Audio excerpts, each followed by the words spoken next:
Guys, welcome to the week 3 video. Let's get right into it. We have T-Zone winning against Team Madsen 224.2 points to 168.5 points. T-Zone's highest score was Drew Brees with 64.3 points, which I believe is the highest scoring player of this week. In the next matchup, we had Team Greece versus Tyrod Taylor's. Team Greece won with 137.7 points to 112.4 points.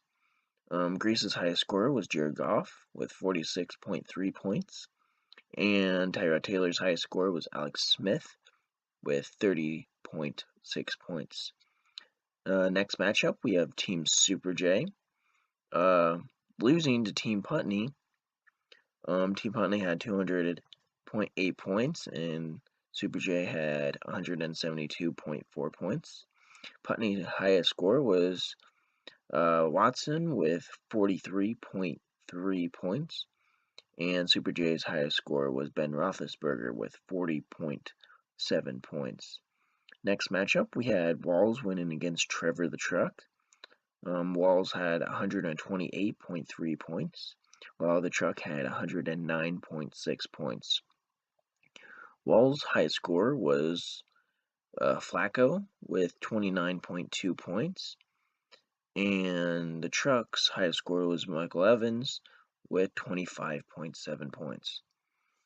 Next matchup, we had Mike Vickenbox winning against Bad Luck. Mike Vickenbox scored 168.4 points against Bad Luck's 135.2 points. Bad Luck's highest score was Ryan Tannehill with 42.4 points. Box's highest score was Ryan Fitzpatrick with 45.3 points. And our last matchup, we had Triple D winning against Slow Morrow, 161.3 points to 154.4 points, which by far was the closest match of this week. Triple D's highest scorer was Matt Ryan with 57.9 points, and Slomoro's highest scorer was Patrick Mahomes with 41.3 points. Alright guys, let's get into some of the awards. So, for week 3 top scorer, this award will go to T-Zone with 224.2 points. The next award is the Underdog Award, which will go to Team Putney, who was supposed to lose by 13.5 points to me, but won by 28.4 points, which is a 41.9 point flip. Next, we have the T-Bag Award, which will go to Team Madsen for the second straight week in a row. He lost by 55.7 points. And the last award will be the Bench Champ Award, which will go to Tyrod Taylor's, who left 48 points on the bench this week. That 48 points, if Tyrod Taylor's would have played it, would have won this week and not been 0-3. So let's get to the standings. The standings after week 3 in the North, we have T-Zone staying at first place with 3-0 and 619.1 points. And second place, staying there, we have Team Super J, 2-1 with 543.6 points. In third place, we have Team Greece, 2-1, 451.3 points. Team Madsen, 1-2, with 478.6 points. And in fifth place, moving up one spot, we have Bad Luck, 0-3, 432.4 points. And Tyrod Taylor's moving down from the fifth spot at 0-3 with 415.9 points. Not much change in the North standings. Now we get to the South standings. We have in first place 3-0 with 401.7 points. Walls does not change. Second place, we have Team Putney, 2-1 with 537.1 points. He moved up 2 spots. He's on the rise. In third place, we have Mike Vickenbox, 2-1, with 535.5 points, moving down 1 spot. That's just because of points. Team Putney has about 1.7 more points than Mike Vickenbox, which is the difference between the 2 and 3 spot. In fourth place, we have Triple D, 2-1 with 489.4 points, moving up 1 spot. We have Slowmaro, 1-2 with 508.1 points, moving down 2 spots.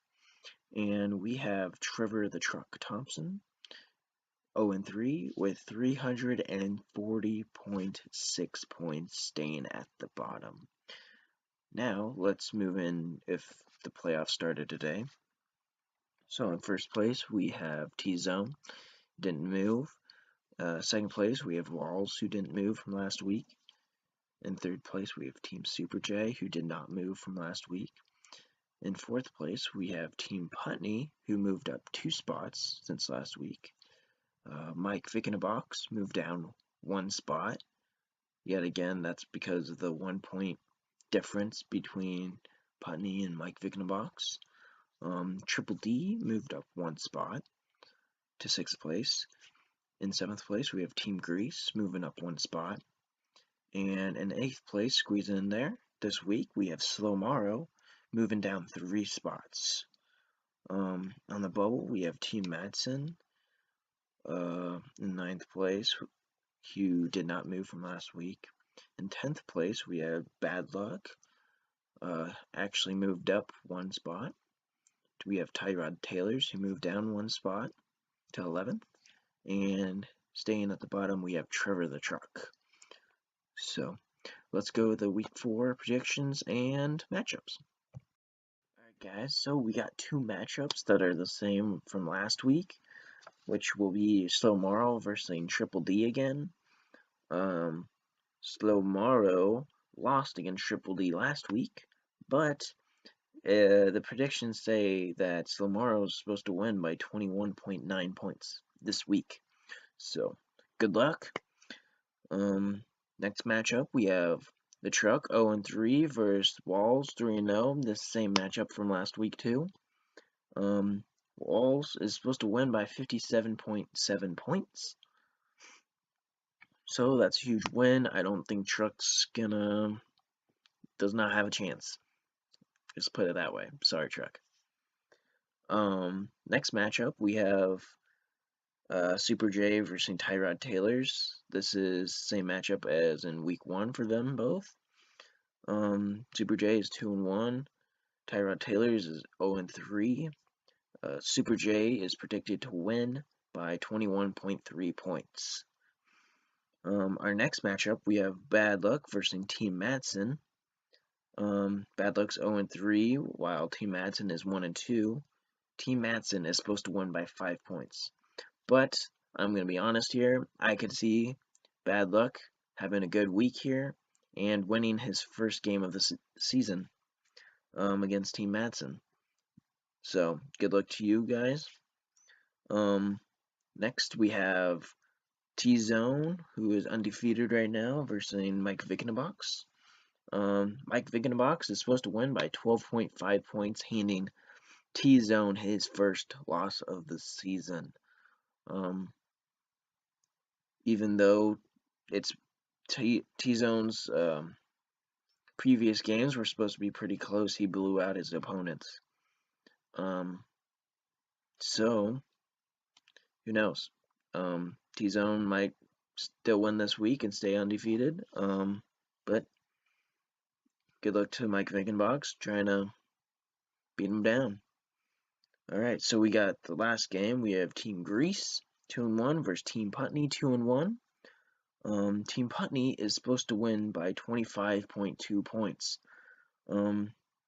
again, that's a lot of points.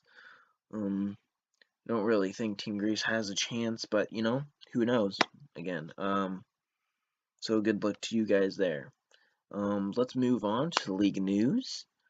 I will be doing the 15 point